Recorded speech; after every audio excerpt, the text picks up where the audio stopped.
Hi friends, good morning to all of you. आज हम लोग पार्ट 5 का कंपाउंड इंटरेस्ट चक्रवृद्धि ब्याज में मिक्स्ड क्वेश्चंस पढ़ेंगे। और आप लोगों को पिछले वीडियो में बोले भी थे कि अब हम लोग क्वेश्चंस मिक्स पढ़ेंगे, अर्थात एसआई और सीआई का जो कॉम्बिनेशंस होता है, मिसलेनियस होता है, और वही एग्जाम में पूछा जाता है अक्सर, खास करके। ठीक है, तो फर्स्ट क्वेश्चन कहता है इसमें कि ब्याज की प्रभावी वार्षिक दर जो अर्धवार्षिक आधार पर दिया 6% वार्षिक की नामांकित दर से मेल खाती है होगी। इसका मतलब यह है कि मान लीजिए जो 6% रेट दिया जा रहा है वर्ष के रूप में, अगर वह अर्धवार्षिक के रूप में दिया जाए तो इसमें दिए हुए ऑप्शन में किससे मेल खाती है। तो आप लोगों को पहले ही हम बोले हुए थे कि ऐसे केस में, अर्धवार्षिक के केस में क्या किया जाता है, रेट आधा हो जाता है, टाइम दुगना हो जाता है। तो अगर हम पी का वैल्यू थोड़ी देर के लिए अगर हम 100 मानते हैं, रेट मेरा 6 के जगह 3% हो जाएगा, टाइम 1 साल के जगह क्या हो जाएगा, 2 ईयर्स। अब हम सीआई की अगर बात करें तो क्या सिखाए हुए हैं, इसका 3%, फिर 3, और इस 3 का फिर 3%, तितली का 9। अर्थात ऐसे केस में यह किससे मेल खा रहा है, 336.09% से। क्लियर है ये। और आजकल बहुत से क्वेश्चंस पूछ रहा है इस टाइप के। तो आप लोगों का वर्क यही है कि जब भी इस टाइप के मिले ना बने, आप लोग कमेंट बॉक्स में जरूर डालें, मैं प्रयास करूंगा उसको बना करके डालने का। नेक्स्ट क्वेश्चन देखते हैं हम लोग। क्वेश्चन नंबर 2 में कहता है कि किसी धन पर 2 वर्ष में 12.5% वार्षिक की दर पर सीआई ₹510 है, तो इसी रेट, टाइम और सम ने प्रिंसिपल मतलब मूलधन पर एसआई क्या होगा। आपसे एसआई पूछा है, ठीक है ये। तो ऐसे केस में जब भी अगर रेट पूर्ण डिजिट ना हो, अर्थात जैसे 2, 3, 4, 5% अगर ना हो, डेसिमल में अगर रेट दे, तो ऐसे केस में आप लोग पी का वैल्यू कुछ भी मान करके ना बनाया करें। ऐसे केस में आप ऑप्शन से जाएं, बहुत जल्दी बनेगा। और इस टाइप के क्वेश्चंस हम लोगों को आर.एस. अग्रवाल के नवीन में भी, और जो भी आप लोग प्रैक्टिस करते हैं उसमें मिलता होगा।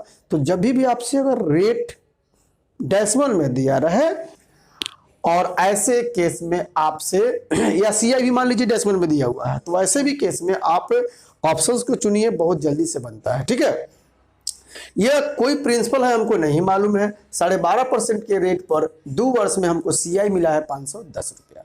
तो कहता है सब चीज अगर वही हो तो ऐसा ही कितना होगा। क्लियर है ये। तो मान के चलते हैं फर्स्ट ऑप्शन, अगर यह एसआई है, फर्स्ट ही मेरा मान लीजिए क्वेश्चन है, तो यह तो 2 साल का एसआई है, क्योंकि टाइम मेरा पर दिया हुआ है 2 साल। तो 1 साल का कितना होगा, तो 240। अगर 240 1 साल का, अगला साल का भी 240, और सीआई कहता है 510, अर्थात 480 और 30, यहां पर 30 आएगा। अब अगर ये सत्य होगा तो इस 240 का 12.5% 30 होना चाहिए। अगर यह है तो सत्य है, अगर नहीं है तो असत्य है। फिर अगला लेके चेक कर लेंगे हम लोग। तब देखिए क्या 240 का 12.5% 30 होता है, देखते हैं हम लोग। 0 से 0 कट जाएगा, 25 से 5 बार में, 25 से 4 बार में, यह कटेगा 6 बार में, और इस तरह से 6 5 30, हमको 30 लाना ही था। और इस तरह से देखते हैं हम लोग, तो 2 साल का 12.5% के रेट पर एसआई 480 और सीआई 510, हमको यही तो मिलाना था। अतः फर्स्ट ऑप्शन से मेरा आंसर हो गया। नहीं, अगर ऐसे नहीं ट्राई करते तो पी का वैल्यू अगर मान लीजिए आप 100 मानते, 1000 मानते, जो भी मानते, दूसरा तरीका भी है, वो लेंदी प्रोसेस होगा, लेकिन फिर भी हम बता देते हैं। अगर बनाने का मन भी हो, अगर रेट या टाइम अगर डेसिमल में हो, जैसे यहां पर 12.5% है डेसिमल में, तो ऐसे केस में आप प्रिंसिपल को 100 न मान करके आप 100 न मानिए, वहां पर आप 10,000 मान सकते हैं, बड़ा डिजिट दीजिए। तो अगर हम पी का वैल्यू 10,000 मानते हैं, रेट अगर दिया हुआ है 12.5%, टाइम 2 साल दिया हुआ है, तो इसका निकालेंगे तो कितना आएगा,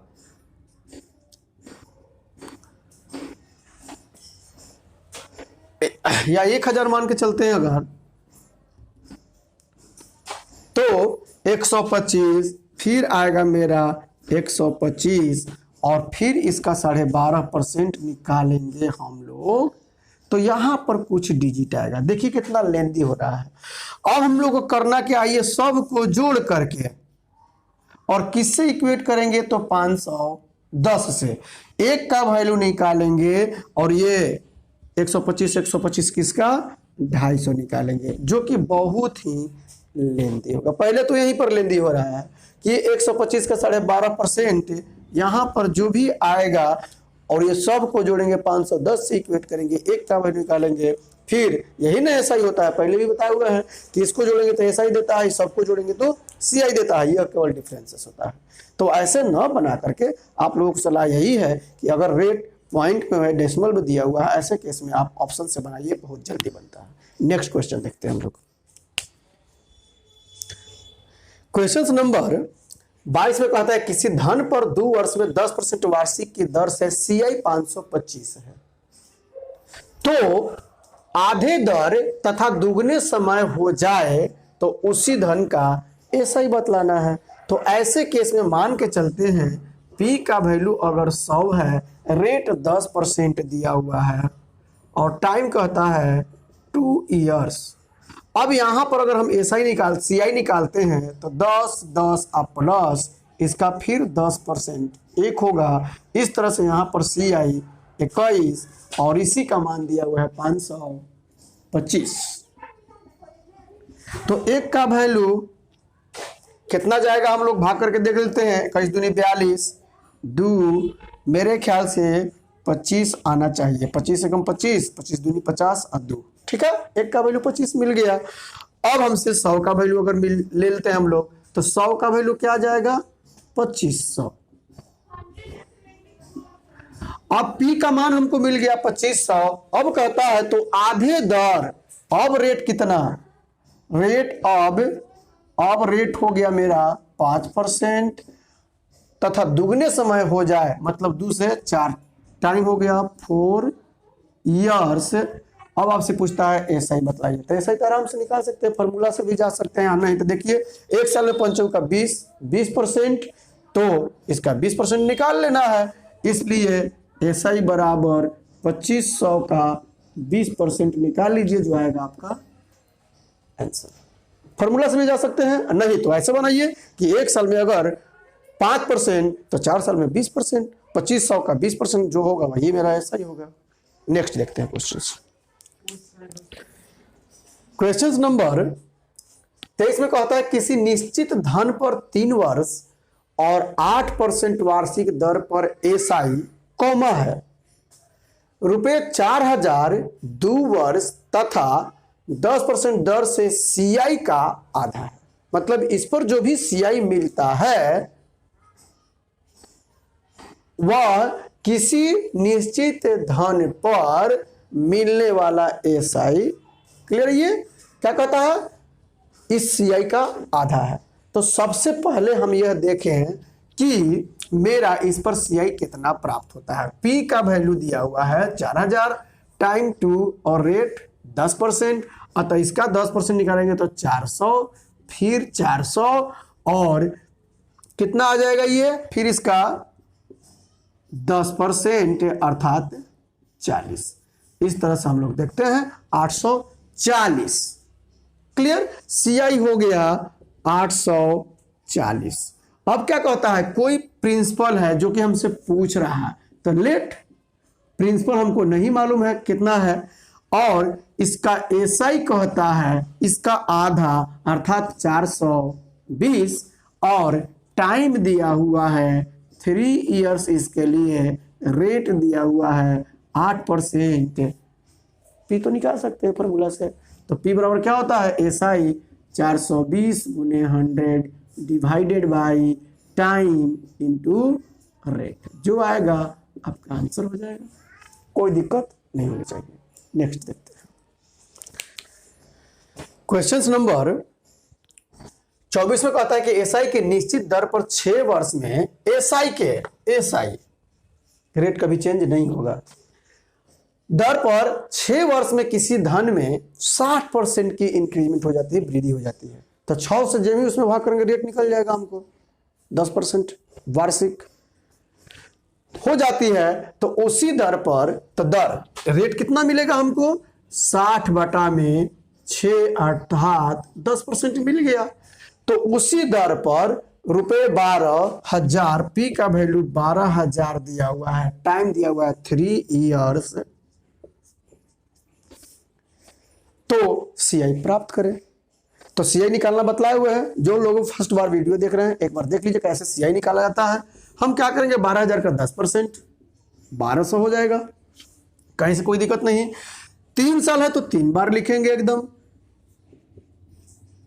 फिर इसका हम 10% 120 दुगना करेंगे इसको 240 और फिर इसका 10% 12 सब को जोड़ेंगे तो मिलेगा सीआई, इसको केवल जोड़ेंगे मिलेगा एसआई, और यह जो होता है सबको जोड़ेंगे तो डिफरेंस मिलता है। व्हाट इज द डिफरेंस पूछा एग्जाम में कि what is the difference between SI and CI in this condition, your answer will be 240 120 + 12। Okay, next question. हालांकि पहले वाला वीडियो में बहुत बार समझा करके बताए हुए हैं, आप लोग देख लीजिएगा जो लोग फर्स्ट बार वीडियो देख रहे हैं। नेक्स्ट क्वेश्चन नंबर 25 में कहता है किसी निश्चित धन पर निश्चित दर से 2 वर्ष का सीआई रुपए 832 है जबकि एसआई रुपए 800 है। एसआई कभी चेंज नहीं होता, याद रहे। तो अगर एसआई 2 वर्ष का 800 रुपया तो 1 वर्ष का कितना 400, कोई दिक्कत नहीं। और 2 वर्ष का सीआई कहता है 832, इसका मतलब क्या है यहां पर 32 होगा। तो हमको यह देखना चाहिए कि यह 32 400 का कितना % है। रफ करके देख लेंगे इधर कि 32 जो है वह 400 का कितना % है, 8% है। रेट हमको मालूम चल गया कि यह 8% है। क्लियर है ये। अब क्या कहता है तो उसी धन पर देखिएगा ये भी तो किसी का 8% है। 8% का किसी डिजिट का किसी प्रिंसिपल का 8% 400 रुपया। तो क्या यहां से पीना निकाल लेंगे हम लोग, आराम से निकाल सकते हैं, लेकिन अभी आगे पढ़ते हैं। तो कहता है तो उसी धन समय और 3 वर्ष से और उसी दर पर एसआई और सीआई का अंतर कितना होगा। प्रिंसिपल नहीं पूछा, अगर प्रिंसिपल पूछता तो लिख देते हैं 8% का वैल्यू 400 तो 1 का वैल्यू 50 रुपया, 100 का वैल्यू 5000। प्रिंसिपल निकल गया, लेकिन हमसे प्रिंसिपल नहीं पूछ रहा है। पूछा है कि सब चीज वही रहे, अब टाइम केवल 3 साल हो जाए। You have to find out what is the difference between SI and CI. Clear. तो 2 साल तो देखिए देख लीजिए, यहां से कोई दिक्कत नहीं है, रेट मालूम चल गया है 8%, अतः 3 साल कह रहा है तो 1 साल और बढ़ा देते हैं, और नहीं तो साफ सुथरा देख लीजिए। अगर आप साफ सुथरा यही से बन जाता, लेकिन आप चाहते हैं कि नहीं अलग से बनाए, तो प्रिंसिपल 8% 400 तो लिख सकते हैं, ये भी तो किसी का होगा। 8% का वैल्यू अगर 400 तो 1 का वैल्यू 50, 100 का वैल्यू 5000। तो पी आपका मिल गया 5000, रेट आपको मिल गया 8%, टाइम कहता है 3 इयर्स हो, तो एसआई और सीआई का अंतर बतलाइए। तो चलिए देखिए 8 5 400, फिर लिखेंगे 400, फिर लिखेंगे 400, इसका 8% और चौका 32 दुगना करके लिख देना है 64, और फिर 8% इसका निकालेंगे। 8 दूनी 16, 18 का 24 आए 1 25, और यही होता है डिफरेंस। तो 96 और 2 98 जोड़ लीजिएगा 98, इसलिए difference between SI and CI equal to 98.56 rupees. आपका आंसर हो गया ये। अतः जब भी आपसे डिफरेंस पूछे, पहले भी मैंने बतलाया है कि difference means you have to think about the positive value, और पॉजिटिव तभी आएगा जब बड़ा में से आप छोटा का जाते हो। ऐसा कभी भी मिसगाइड नहीं होना है कि एसआई और सीआई का अंतर मतलब एसआई में से सीआई, नहीं, ऐसा कुछ नहीं है। डिफरेंस पूछा, what is the difference between SI and CI, it's mean you have to think about the positive value. आज का क्लास यहीं तक रहेगा। अब हम लोग अगला वीडियो 26 से देखेंगे, अर्थात पार्ट 5, 6 में देखेंगे। और मेरा प्रयास रहेगा कि मिसलेनियस टाइप का जो भी क्वेश्चंस और बचा हुआ है उसको मैं ख़त्म करूं, समाप्त कर दूं, और तब जाके हम लोग RS अग्रवाल के नवीन से जो भी प्रॉब्लम्स होगा उसको हम लोग देखेंगे। वीडियो फर्स्ट बार अगर कोई भी देख रहा है तो लाइक सब्सक्राइब करना ना भूले। वीडियो कंटिन्यूटी मेंटेन नहीं कर पाने का बहुत से रीजंस है, खैर वो सब समस्या आते रहता है, लेकिन मैं वीडियो डालता ही रहूँगा, इसमें कहीं से कोई दो राय ना है। बहुत बहुत धन्यवाद। वीडियो को लाइक सब्सक्राइब करना ना भूलें। बाय।